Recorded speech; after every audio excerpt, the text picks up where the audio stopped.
তার জন্য পরীক্ষা। কাউকে আল্লাহ শ্যামবর্ণের বানিয়েছেন, এটা তার জন্য পরীক্ষা। কাউকে আল্লাহ নারী বানিয়েছেন, এটা পরীক্ষা। কাউকে পুরুষ বানিয়েছেন, এটাও পরীক্ষা। চিল্লায় বলেন আল্লাহু আকবার। সে আল্লাহ বললেন, গোলাম আমি হলাম মুসাওয়ির, আকৃতি দানকারী, the fashioner, the shaper, the designer. এজন্য কারো চেহারা নিয়ে আজকে থেকে আমরা আর কোনো বাজে মন্তব্য করব মনে থাকবে। আমার মায়েরা, বোনেরা, মহিলা প্যান্ডেলে যারা শুনেছেন, আপনারাও আপনার কোনো বোনকে কখনো তার চেহারা নিয়ে, আকৃতি নিয়ে কটু কথা বলতে পারবেন? আল্লাহ আমাদেরকে যাকে যেরকম বানিয়েছে এতেই আমরা হ্যাপি, ঠিক কিনা? অন্যেরটাও বলতে পারবেন না, নিজেরটাও পারবেন না। আয় রে আমি এত কালা কেন, আয় রে আমি এত খাটো কেন, আয় রে আমি এত, এগুলো বলা যাবে? এটা আমাদের একটা বড় আকীদার সাথে কন্ট্রাডিক্ট করে। সেটা হচ্ছে আর রিদা বিল কাদা। বিশ্বাসীরা আল্লাহ যেটা আমাদের জন্য কাদা ফয়সালা করেছেন এটাতে রাদি থাকে, সন্তুষ্ট থাকে, ঠিক কিনা বলেন? আর যদি আপনি কমপ্লেইন করেন তাহলে আপনার অসন্তোষ আপনি প্রকাশ করলেন। নারী হয়ে আপনি খুশি হবেন, আপনি পুরুষ তো এতেই খুশি হবেন। এখন পশ্চিমা বিশ্ব থেকে একটা রোগ বেরোইছে, এটার জেন্ডার ডিসফোরিয়া বলে। নারী হয়ে সে খুশি না, সে পুরুষ হতে চায়, এরকম আছে না নাই? পুরুষ, দিব্যি পুরুষ, সুস্থ পুরুষ, পুরুষ হয়ে হ্যাপি না, সে নারী হতে চায়। শরীফ হতে শরীফার গল্প আপনারা শোনেন নাই? এগুলোর সাথে ইসলামের কোনো সম্পর্ক। তাহলে আমাদের আকৃতি দেয় কে? চিল্লায় বলেন। আমার শেপ কিরকম, নিজের শেপ নিয়ে কমপ্লেন করবেন? অন্যের বডি শেপ নিয়ে আর কোনোদিন বডি শেমিং করবেন? যদি করেন, গালিটা কি তাকে দেয়া হলো নাকি আমার রবকে দেয়া হলো? এরপর আল্লাহ বললেন লাহুল আসমাউল হুসনা। 14টা 13টা বলে ফেলছে, আরেকটা। আল্লাহর এরকম অনেক সুন্দর সুন্দর নাম আছে। ইউসাব্বিহু লাহু মা ফিস সামাওয়াতি ওয়াল আরদি ওয়া হুয়াল আজিজুল হাকীম। আকাশ জমিনে যা কিছু আছে সব কিছু তাসবিহ পড়ে একজনের, তিনি কে? সাব্বাহা লিল্লাহি মা ফিস সামাওয়াতি ওয়াল আরদি ওয়া হুয়াল আজিজুল হাকীম। আকাশে জমিনে যেখানেই যেটা থাক না, তাসবিহ পড়ে কার? জিকির করে কার? কিন্তু এই জিকিরের ভাষা আমরা বুঝি না। আপনারা কি জানেন এই যে মাউন্ট এভারেস্ট, এটাও জিকির করে কার? আমাদের বান্দরবানের যে চিম্বুক পাহাড়, জিকির করে কার?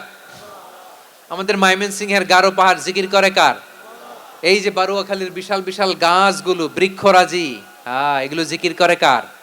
সাগরের অতল গহ্বরে মৎস্যকুল, জিকির করে কার? আকাশে ভেসে বেড়ানো পাখিগুলো, জিকির করে কার?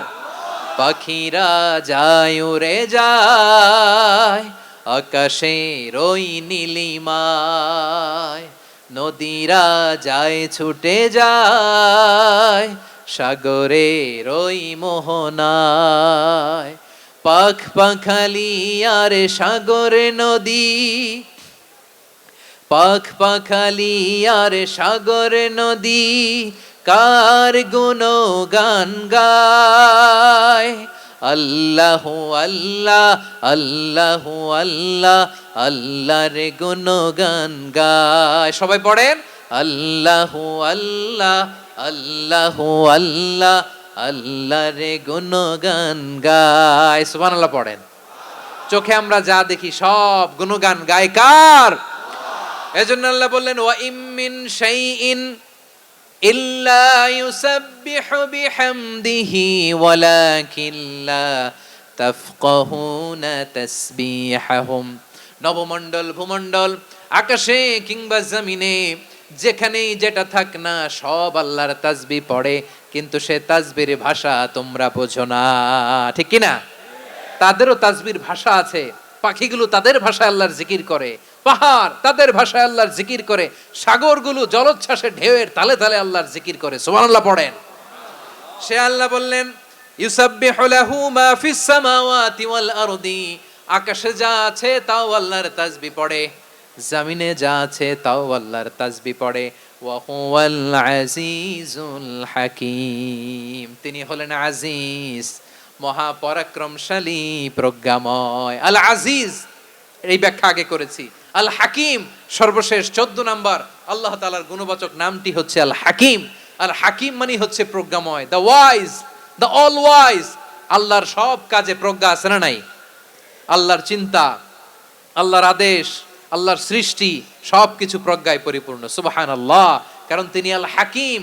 আরবিতে বলে ফি'লুল হাকিম লা ইয়াখলু আনিল হিকমা। হাকিমের কোনো কাজ হিকমত থেকে শূন্য নয়। আল্লাহ যাই বলে এর মধ্যে হিকমত আছে না নাই? আল্লাহর এই কোরআনের ভেতরেও হিকমত আছে না নাই? আল্লাহর কালামের প্রতিটি বাণী, প্রতিটি বাক্য, প্রতিটি শব্দের ভেতরে প্রজ্ঞা লুকিয়ে রেখেছে কে? আল্লাহর সৃষ্টির ভেতরেও প্রজ্ঞা আছে না নাই? অনেক কিছু আল্লাহ তৈরি করেছে, আমাদের মাথায় প্রশ্ন জাগে, হায় হায় এটা কেন আল্লাহ তৈরি করলো? এটার ভেতরেও রহস্য আছে না নাই? এজন্য বিশ্বাসীরা বলে রাব্বানা মা খালাকতা হাযা বাতিলান সুবহানাকা ফাকিনা আযাবান নার। ও আমাদের রব, এই জমিনে যা আমরা দেখি কোনো কিছুই তুমি এমনি এমনি সৃষ্টি করো নাই, তুমি আগুনের শাস্তি থেকে আমাদেরকে বাঁচাও, পড়ে না আমিন। সবকিছুর মধ্যে হিকমা আছে, এই কোরআনেও হিকমা আছে। আল্লাহ বলছেন ইয়াসিন ওয়াল কোরআনিল হাকিম, প্রজ্ঞাময় বিজ্ঞানময় কোরআনের শপথ। আল্লাহর সব কাজের ভেতরে হিকমা প্রজ্ঞা আছে না নাই? সে আল্লাহ বললেন গোলাম, সূরা হাশরের শেষ 3 আয়াতের ভেতরে আমি আল্লাহর 14টি গুণবাচক নাম উল্লেখ করে দিয়েছি। যখন জপতে মন চাইবে এই নামগুলো দিয়ে জপবি, যখন ফরিয়াদ করবি আমার এই নামগুলো দিয়ে আমি আল্লাহর কাছে ফরিয়াদ করবি। ঠিক কিনা বলেন? রাজি আছেন? এই যে আর রহমান, আর রাহিম, আল কুদ্দুস, আস সালাম, আল জব্বার, আল আজিজ, আল হাকিম, এই নামগুলো ধরে ধরে আল্লাহর ডাকতে রাজি আছেন? খেয়াল করবেন প্রিয় ভাইরা, দোয়া কবুলের কিছু শর্ত আছে। এর মধ্যে একটা শর্ত হচ্ছে আল্লাহর সুন্দর সুন্দর নামগুলো ধরে ধরে আল্লাহকে ডাকা, তাহলে ওই দোয়াগুলো আল্লাহ তাআলা কবুল করে। এই নামগুলো আরো বিশেষ করে বেশি করে জানার চেষ্টা করবেন, তাহলে আল্লাহর প্রতি অগাধ আস্থা, বিশ্বাস, ভালোবাসা আমাদের বাড়বে। এই যে 14টা নাম, আল্লাহর পরিচয় আমরা ইন ডেপথ জেনেছি। আল্লাহর প্রতি আপনাদের আস্থা বেড়েছে না? আল্লাহর প্রতি আমাদের ভালোবাসা আরো প্রগাঢ় হয়েছে না? আমরা যখন ডাকবো তার নামেই ডাকবো, জিকির করব তার নামেই করব, ঠিক যেমনটি আল্লাহ শিখিয়েছেন। ঠিক কিনা বলেন? এবং এই নামগুলো থেকে আমাদের যে শিক্ষা, এই শিক্ষাগুলো আমরা আমাদের জীবনে বাস্তবায়ন করব। সব শেষ কথা বলি প্রিয় ভাইয়েরা, সব শেষ কথা বলি, এই যে আমাদের রবকে আমরা চিনলাম, একাগ্রভাবে এই রবের দিকে ঝুঁকে পড়েন, গোটা বিশ্ব আপনার দিকে ঝুঁকে পড়বে। আই রিপিট, আমি আবারও বলছি, আপনার রবের দিকে আপনি একনিষ্ঠভাবে ইখলাসের সাথে ঝুঁকে পড়ুন, তামাম দুনিয়া আপনার দিকে ঝুঁকে পড়বে। ঠিক কিনা বলেন? আল্লাহ তাআলা আমাদের সবাইকে কথাগুলো বোঝার ও আমল করার তৌফিক দান করুক। যে কথাগুলো বললাম, সর্বপ্রথম আল্লাহ তাআলা আমাকে এবং আপনাদের সবাইকে আমল করার তৌফিক দান করুক। হাযা মা ইনদি ওয়াল ইলমু ইনদাল্লাহ আলাইহি তাওয়াক্কালতু ওয়া ইলাইহি উনীব। সুবহানাকাল্লাহুম্মা বিহামদিকা আশহাদু আল্লা ইলাহা ইল্লা আনতা আস্তাগফিরুকা ওয়া আতুবু ইলাইক। এখানে আমাকে কিছু কপি দেয়া হয়েছে আপনাদের জন্য, একটা সামান্য উপহার। এক নজরে কোরআন নাম শুনেছেন না? অনেক বছরের পরিশ্রম আমার।